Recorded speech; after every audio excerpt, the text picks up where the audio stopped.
नमस्ते मेरे मोटर प्रेमियों। हम तत्पर हैं और ताजा ग्रैंड प्री पर बात करने के लिए तैयार हैं जो लास वेगास स्ट्रिप सर्किट पर हुई। आप F1 के लिए जज्बा पर सुन रहे हैं। यह बहुत ही अद्वितीय सर्किट है, ना एंजो वॉट्स? वास्तव में विलियम, ड्राइवर्स के पास इसके बारे में काफी कुछ कहने को था। राय समग्र रूप से मिश्रित थी, लेकिन कुछ निश्चित तत्व थे। जैसे कि पहले तो ट्रैक पर ग्रिप की कमी थी। पेरेज और ओकॉन ने इसे उठाया और कई और लोगों ने इसे स्वीकार किया। यह निश्चित रूप से ड्राइवर्स के लिए एक चुनौती प्रस्तुत करता होगा। हाँ, ऐसा हुआ, लेकिन कुछ ड्राइवर्स ने यह खुशी महसूस की कि यह चुनौती उत्साह को और बढ़ा देती है।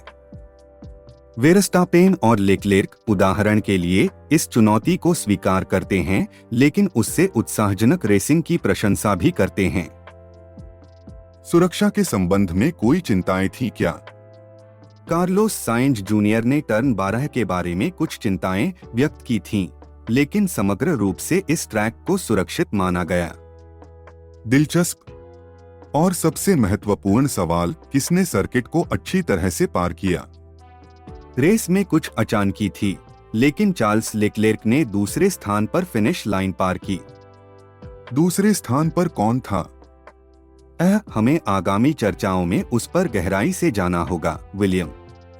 लेकिन बस इतना कहें, यह लास वेगास शहर में नियोन लाइट्स, उच्च गति और अप्रत्याशित मोड़ों की रात थी। नमस्ते वहां मेरे साथी मोटर उत्साही। मैं एंजो हूं, जो आपको इस उच्च गति के अद्भुत दुनिया, जिसे हम फॉर्मूला 1 कहते हैं, में भरोसेमंद गाइड बनाए रखेगा।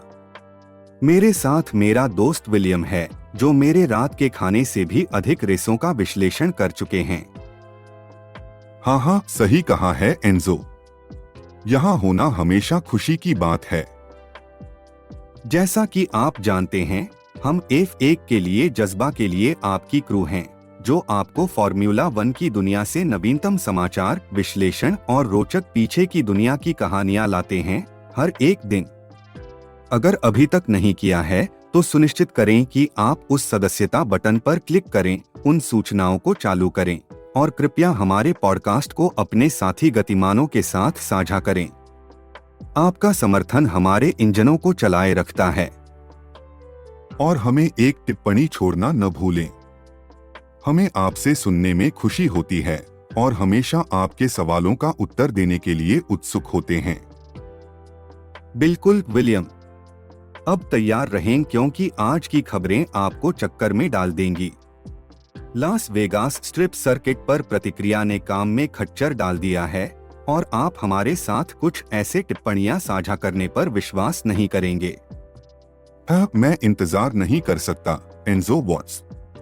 यह बिल्कुल धमाकेदार होने वाला है। तो सब रहिए, सबके पास रहिए।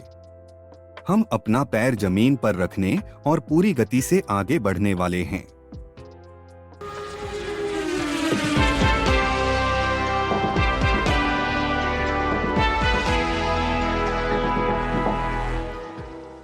चलिए लास वेगास स्ट्रिप सर्किट पर ड्राइवर्स के फैसलों में खुद को डूबने दें। हमारे पास काफी सारे मतभेद थे। कुछ लोगों को लगा कि यह बहुत ही आसान था, जबकि कुछ लोगों को इसके रोमांच से खुशी हुई। एक निश्चितता यही लग रही थी कि ग्रिप की कमी के कारण चिंता थी। थोड़ा रुकिए, आप कह रहे हैं कि यह आसान था? हाँ, मैक्स वर्स्टापेन वाकई रेस से पहले यह मानते थे कि ट्रैक लेआउट पर्याप्त रूप से चुनौतीपूर्ण नहीं था, लेकिन उनकी राय रेस के बाद बदल गई। उन्हें महीन टायर पर कम दुर्घटना, लंबी सीधी जो बहुत सारे स्लिपस्ट्रीमिंग और थोड़ी सी हवा को अनुमति देती है, साथ ही कम गति वाले कोनों के साथ अच्छी रेसिंग का मिलान बनाती है। सच कहूं तो मैं ठीक से समझ नहीं पाया। क्या आप इसे दूसरे तरीके से समझा सकते हैं? बिल्कुल।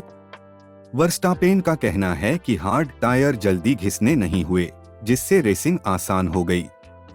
ट्रैक के लंबे सीधे हिस्सों ने उन्हें आगे की कार के एरोडायनामिक स्लिपस्ट्रीम का लाभ उठाने में मदद की, जो पीछे की कार को पीछे छोड़ने में मदद करती है।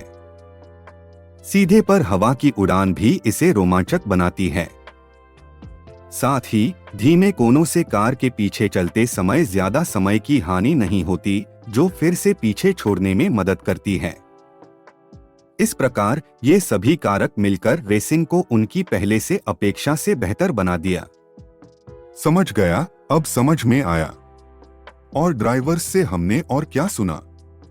चार्ल्स लेक्लेर्क ने चौंकाने वाले तरीके से रेस को काफी मजेदार पाया, अपनी दूसरी प्रैक्टिस सत्र के दौरान की पहली मुश्किलों के बावजूद। उन्होंने रेस के उत्साह की प्रशंसा की और टिप्पणी की कि उन्हें इतना मजा आने की उम्मीद नहीं थी। ऐसा लगता है कि स्ट्रिप पर DRS जोन का विस्तार उनके लिए महत्वपूर्ण अंतर लाया। तो अलग अलग लोगों के लिए अलग अलग तरीके होते हैं, है ना? काफी दिलचस्प। चलिए और सुने फिर। फैसलों के आगे सर्जियो पेरेज ने ट्रैक सतह पर ग्रिप की कमी को उजागर किया, इसका सुझाव देते हुए कि इसका कारण सपोर्ट इवेंट्स की अनुपस्थिति हो सकती है। अब एस्टेबन ओकॉन, जो शुरुआती ग्रिड पर 16वां स्थान से चढ़कर चौथे स्थान पर समाप्त हुए, सर्किट के बारे में स्पष्ट रूप से उत्साहित थे। उन्होंने केवल उच्च गति वाले हिस्सों पर ही नहीं, बल्कि संकुचित खंडों पर भी कुछ अच्छे मूव्स किए, जिससे DRS ओवरटेक्स रेस को उबाऊ बनाने वाले तर्कों में दरार आई। बात DRS ओवरटेक्स की हो रही है क्या आप? थोड़ा इंतजार कीजिए कृपया।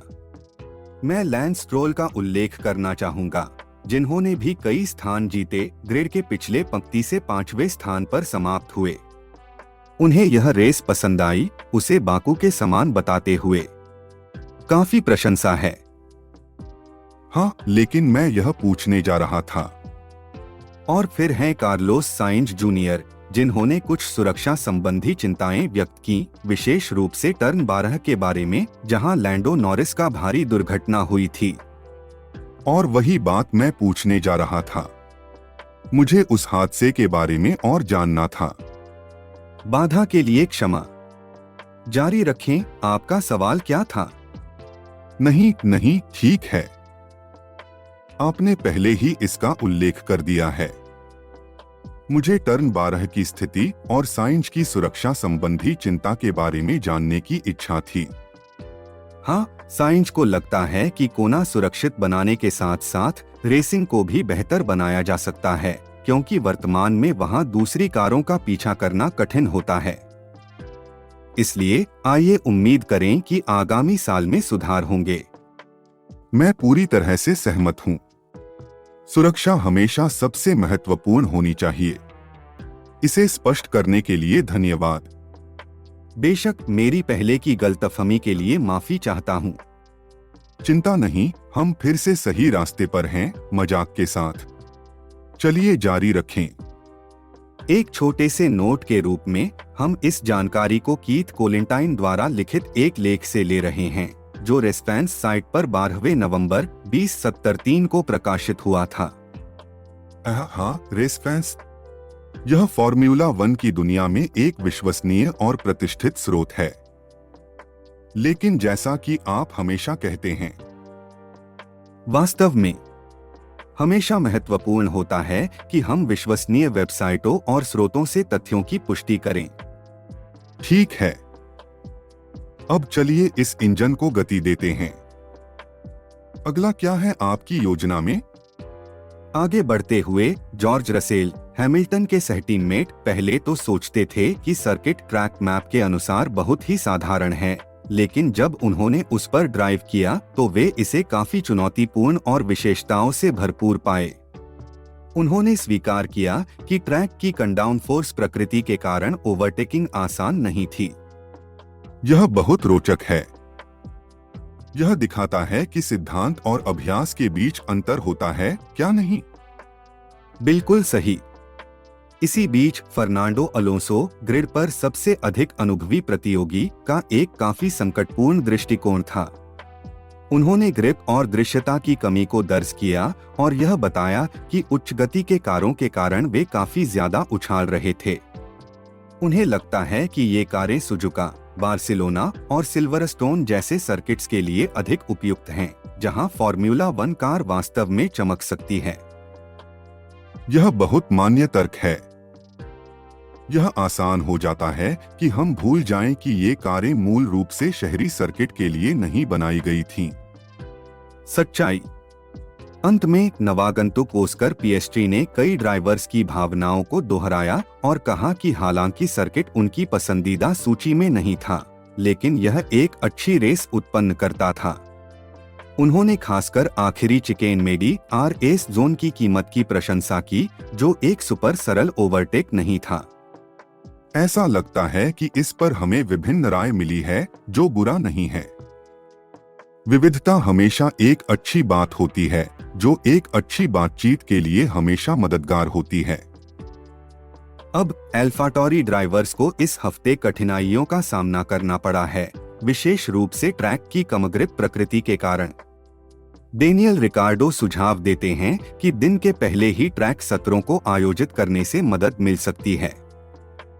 उन्हें यह भी लगता है कि सतह पर ट्रीटमेंट करके घर्षण बढ़ाया जा सकता है और ग्रिप को सुधारा जा सकता है। यह एक दिलचस्प सुझाव है जो काफी अलग है। मुझे लगता है कि यही वजह है जो इन ड्राइवर्स को इतना अद्वितीय बनाती है, उनकी पैरों पर सोचने की क्षमता। वास्तव में जो गुयान्यू रिकार्डो की भावनाओं से सहमत हैं। उन्होंने कहा है कि ट्रैक के निरंतर पुनर्खोल के कारण ग्रिप स्तर में किए गए किसी भी सुधार को हर 24 घंटे में मिटा दिया जाता है। वह एक मनोरंजक रेस के लिए जेडाह के तरह का टारमैक का समर्थन कर रहे हैं। जो गुयान्यू एक मान्य बिंदु उठाते हैं। ट्रैक की निरंतर धुलाई ड्राइवर्स के लिए काफी चुनौतीपूर्ण हो सकती है। इसी बीच लोगन सार्जेंट, घरेलू रेसर, यह मानते हैं कि कुछ कर्ब्स को आसानी से चलाया जा सकता है, जो संभावित रूप से रेसिंग अनुभव को बेहतर बना सकता है। हाँ, वास्तव में बात छोटी छोटी बदलावों में होती है। सबसे छोटा परिवर्तन भी बड़ा अंतर ला सकता है। अंत में वाल्टेरी बोटास को लगता है कि ट्रैक को किसी भी परिवर्तन की आवश्यकता नहीं है और यह रेसिंग के लिए अच्छा है। हालांकि यह ध्यान में रखने योग्य है कि पहले चक्रवात से उनकी कार में हुए क्षति के कारण उन्होंने रेस के बहुत समय बैक में बिताया। एक न्यायसंगत तर्क है, लेकिन यह एक अच्छी शुरुआत के महत्व को भी प्रकट करता है, क्या नहीं? बोटास ने ट्रैक के लिए अपनी आशावादिता बनाए रखी, कहते हुए कि उन्होंने हमेशा यह सोचा था कि यह रेसिंग के लिए अच्छा होगा। हालांकि उन्होंने स्पष्ट किया है कि उन्हें क्रियाशीलता में अधिक शामिल होना पसंद था, बजाय एक बैठे हुए बतख की तरह महसूस करने के। हाँ, जब तकनीकी समस्याएं एक ड्राइवर की क्षमता को पूरी तरह से रेस में भाग लेने से रोकती हैं, यह बहुत ही दुखद होता है। यह काफी निराशाजनक हो सकता है। इसी बीच निको हुल्केनबर्ग सर्किट के निर्माण में किए गए प्रयासों की प्रशंसा करते हैं। उन्होंने स्वीकार किया कि उन्हें काम करने के लिए सीमाओं का सामना करना पड़ा और उन्हें लगा कि वे उन प्रतिबंधों के भीतर अच्छा काम कर रहे थे। जब ड्राइवर बड़े चरण को देखने में सक्षम होते हैं, तो यह हमेशा प्रशंसनीय होता है। इसमें संबंधित लॉजिस्टिक्स कोई छोटी मोटी उपलब्धि नहीं होती है।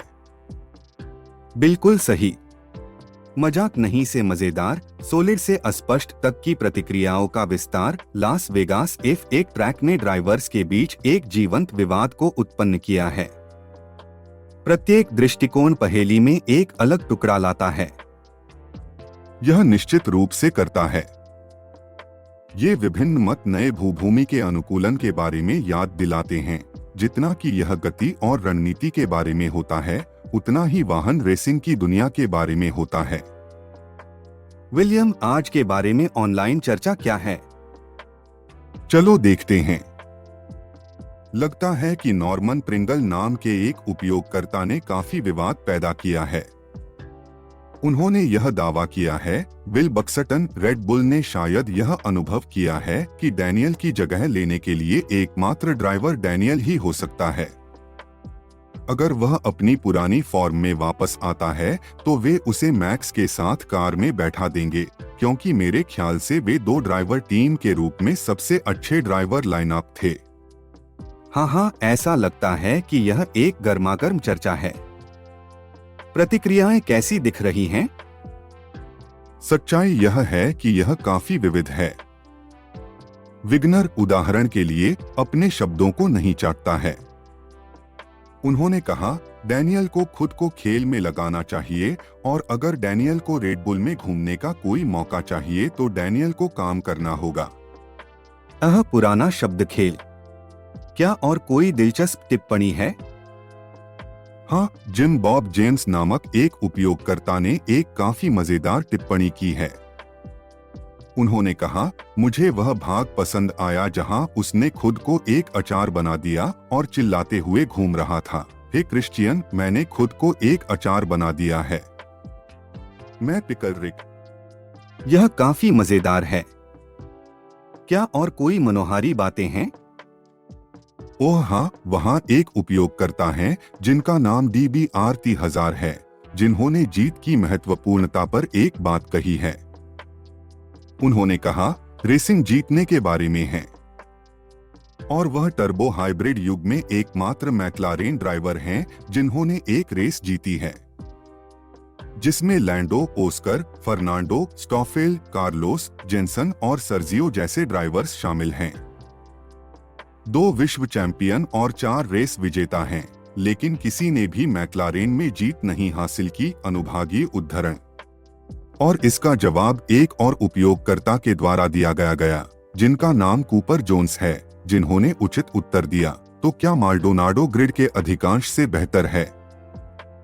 लोल। अनुभागीय उद्धरण। स्पष्ट रूप से इस पर काफी मजाक और गर्म राय है। वेल, यह इंटरनेट है आपके लिए रायों और रंगीन टिप्पणियों का एक मिश्रण। अपडेट के लिए धन्यवाद विलियम। आज के लिए बस इतना ही है।